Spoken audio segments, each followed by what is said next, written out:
If you're a coffee lover, then you have to watch till the end. What's up, travelheads? My name is Brian for LifeOfBD, and today I have a coffee crunch cake.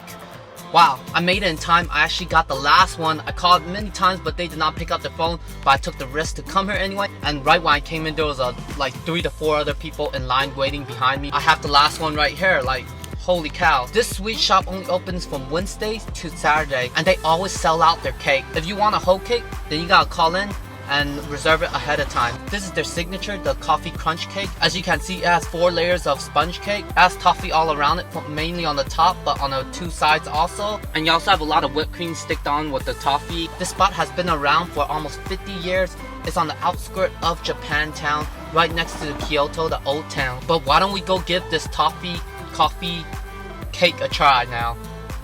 Let's go get that whole layer.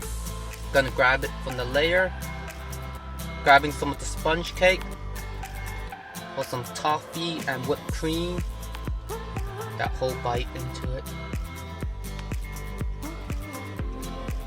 Those coffees are crunchy, but inside feels a little hollow when I bite into it. It kind of reminds me of a Rice Krispie. You know how the outside is crunchy and then the inside is hollow? The toffee really sticks to your teeth. There seem to also be toffees layered on each of the layers of the cake. In terms of the cake portion, it tastes like a sponge cake. It actually goes well with the toffee because of how sweet the toffee is.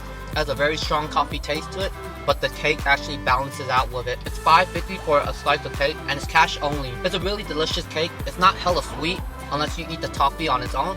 But if you eat some of the toffee with the cake, then it balances out. These are handmade toffee bits. Anyways, that'll be it for this video. We got a few more spots to hit up in Japantown for 2-minute Thursdays. So if you enjoyed the video, don't forget to give it a like, consider subscribing, and I'll see you next time. Until then, travel heads.